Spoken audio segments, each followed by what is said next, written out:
you guys doing? Good. Well, guys, I was born this way, and there's no medical reason why that happened. My brother and my sister were born with arms and legs, and sometimes in life, things happen that don't make sense. My doctors never thought that I'd be able to walk, and today, I'm walking. I'm from Australia. Anybody one day want to go to Australia? It's such a cool place. And I now live in LA. I'm a Southern California boy. So I only live about 4 hours from here. And today I'm going to tell you, man, I love freaking people out. One day I'm in a car. I'm in the front seat. I'm not driving, of course. Can you imagine if I'm driving a car? They reckon they can put a joystick, that thing that controls my wheelchair, we can put that in a car. Like, how fully sick is that? Like, imagine if I get pulled over by the cops. Can I have your driver's license, please? Yeah, but it's over there, you're gonna have to get it. Imagine if I'm in big trouble. Put your hands up! Get out of your car!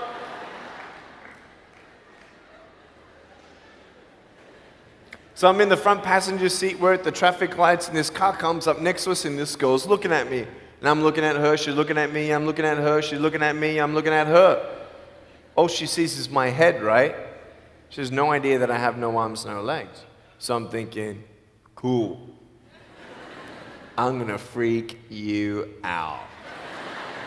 So I get the seatbelt in my mouth, and I loosen it like this, so then I can freely move. And she's looking at me like, why are you eating your seatbelt? So I pull it, the belt is loose, I can move. Now she's looking at me, full 100% attention and focus. Now just imagine all you see is my head, all right?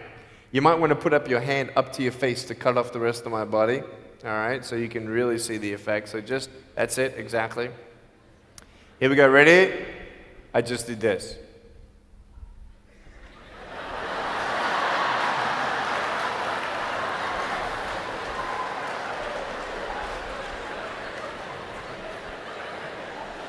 And her face, man, she was like, she nearly ran the red light, man. It was so good.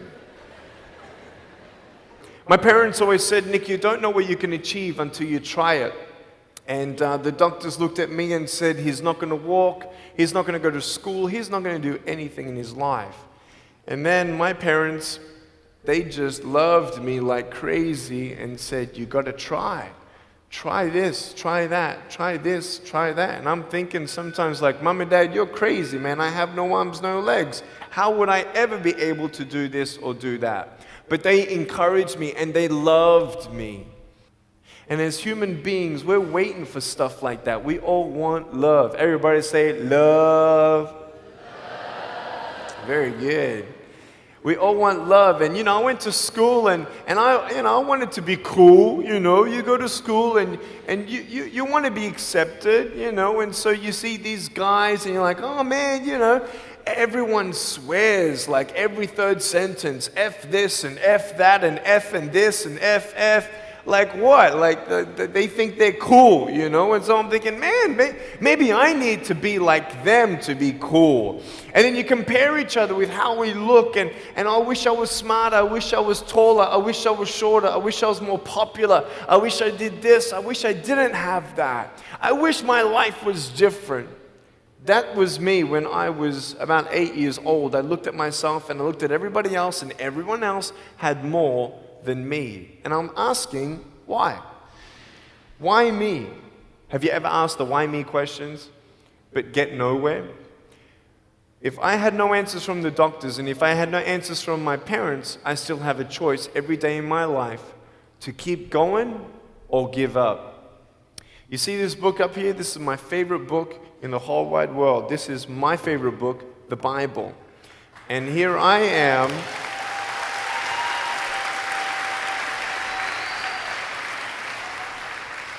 And here I am, and for me, that's my full potential in all that I can be here on earth. And so encouragement takes me closer to all that I can be, and discouragement takes me away.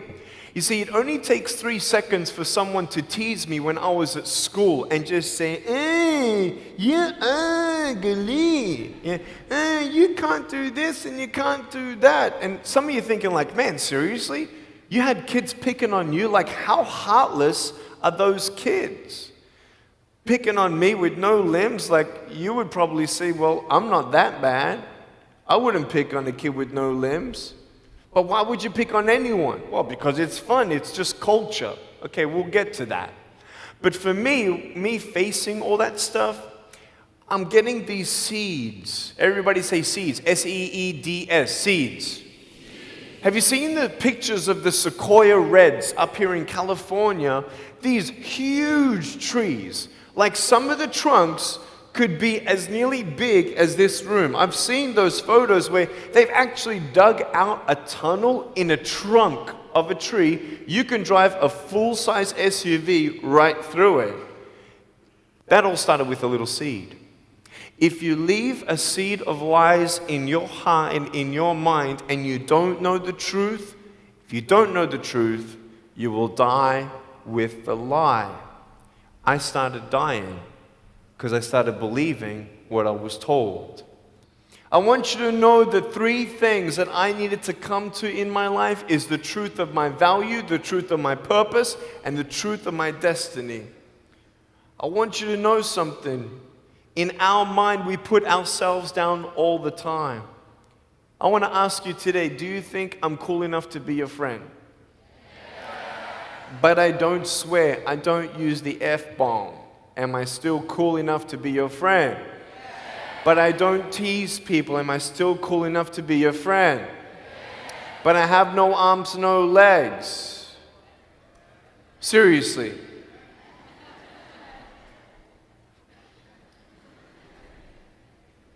You would be my friend even though I have no arms, no legs. So you're telling me it actually doesn't matter, right? If it actually doesn't matter for how we look, then why do we tease each other for how we look if it actually doesn't matter? Why is it that we look ourselves in the mirror and we see ourselves, well, we're having fun. Oh yeah, man, we're just part of culture, man. There were 12 people one day teased me, taking me away from my hope. 12, 11, 10, 9, 8, 7, 6, 5, 4, 3, 2, 1. Don't worry, I won't fall off because if I did, I'll break my arm. But 12 people teased me one day, and I can put a pretty brave face on,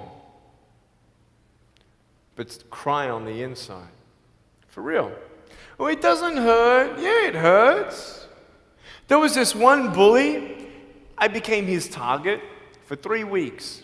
And every time I go by him, I was 13, he was 17. I was in my chair. I'm only 4'9" in my other chair, my old chair.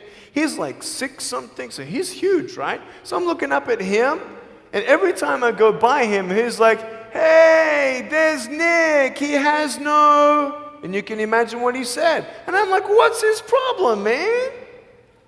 So I tried to avoid him, and I was so embarrassed. He would say it really loud, and everybody would be looking, and some would be laughing. I'm like, what is this guy's problem, man?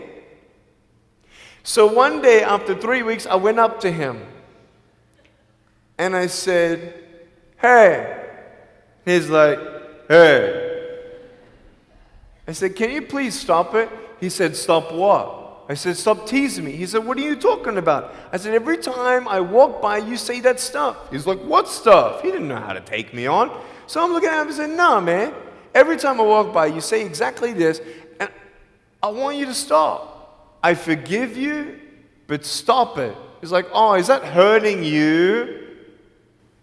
Now, I could have said, nah. Or I could have said, yeah. It takes a level of humility to actually say, actually, I don't like that. It's killing me. And I said, yeah, it's hurting me. He said, all right, I'm sorry, man. I was just, playing around. He said, give me a hug. He said, what? I said, give me a hug. He was like, all right. So I gave him a hug. I'm a hugging machine. We made the Guinness Book of World Records. 1,749 hugs in 1 year. We did it last year. My arms fell off, all right? The scary thing about hugging so many people is that anyone can just pick me up and take me home, all right? Like, what am I gonna do? Like, eat them or something? Like, pretty mean headbutt, right? I want you to know that you might be playing around. I could pretty much say that 98% of you have teased someone in your life. I tried to commit suicide because of people who thought they were having fun, not knowing the hell that I was going through. The people you're teasing, what if the person you're teasing is the person who's thinking of committing suicide? What if the person you're teasing is the one who's tried to commit suicide, who hates their life because of you? You don't know if the person you are teasing is the son or daughter of a drunk at home getting abused. And all they need is someone like you to keep on pushing them this way. We need hope. So find something else to do. Find positive things in your own life. I don't care about how you look. I will never, ever, ever tease you. I will never tease you. I could tease you. I could be tough. People thinking that bullying is tough. It ain't tough. My wheelchair, this is tough. This thing, man. I'll tell you something. You ready? This wheelchair. This thing's so tough. When my friend built this for me, he said, you're gonna love it. I said, what, does it go fast? He said, no, but it's tough. And I said, well, what do you mean? He said, you'll find out. The torque in these motors at the bottom, at the back, this thing, if someone's holding it, I'm telling you, it can go 90 degrees. I went 80 degrees up. All right, someone's holding me to make sure I don't tip back. My wife, she loves shopping with me because she just jumps on the back and we go shopping. Like, she just shops and shops because she doesn't drop, right? We just go and do it. It's fun.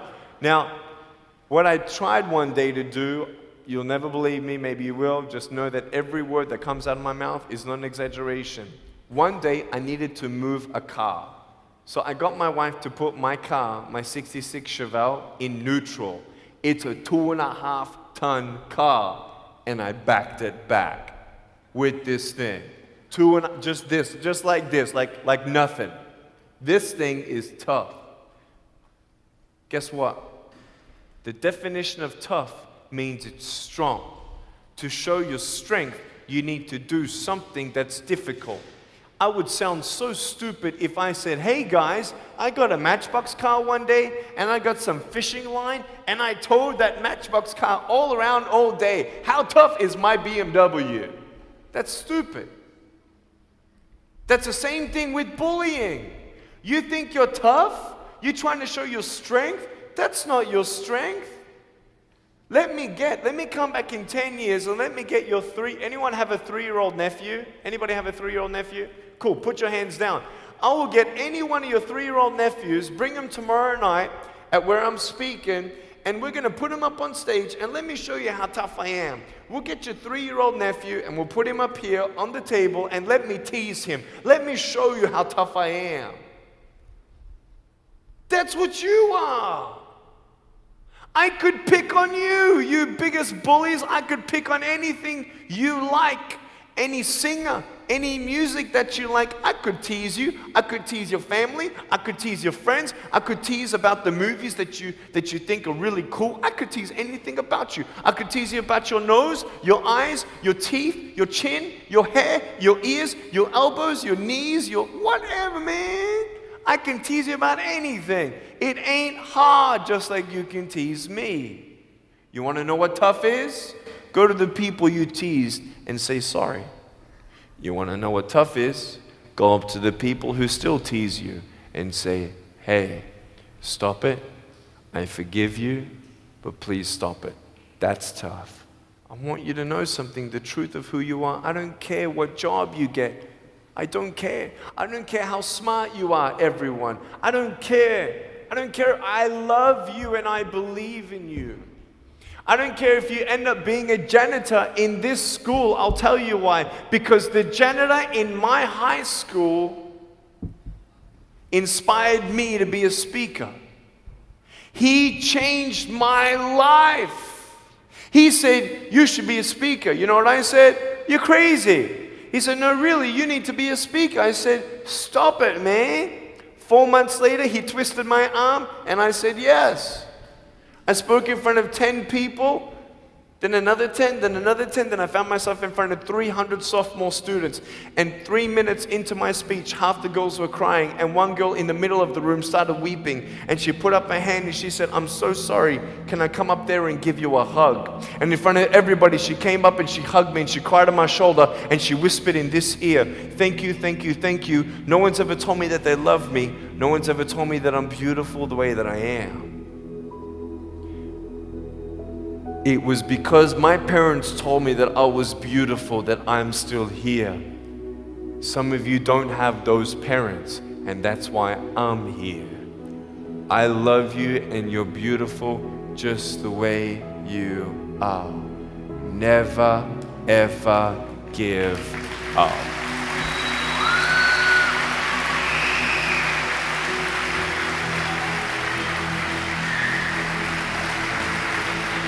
How many schools do you think that I spoke to actually stopped bullying altogether? Okay. Whoever said one, you were correct. One school out of 600, I got a letter from the headmaster, and he said, Nick, you forever changed our school, blah, blah, blah. We haven't seen any bullies pick on anybody for 8 months straight. We don't know what happened, but in the best words that I can describe, there's just a new thought in the air that it just ain't cool anymore. It just ain't cool. I want to ask you, what are you going to do? Are you going to continue on at the risk of knowing that in each section, this section right here, 5 people are already trying to commit suicide? That section there, 5 people. When you extrapolate it out, what if the person you're teasing is one of those, and you have no idea? Would you find something else to do? So, the change is up to you. If you want to see more love in your school, be love. If 50% of the school come together and say, you know what, it just ain't cool anymore, the people who think it's still cool, every time they look down upon you, I want you to imagine my face looking at you. Because I'm telling you, everyone you're teasing is my brother and my sister. And you're my brother and you're my sister. And I'm asking you to stop. Love yourself a bit more, and love each other a lot more.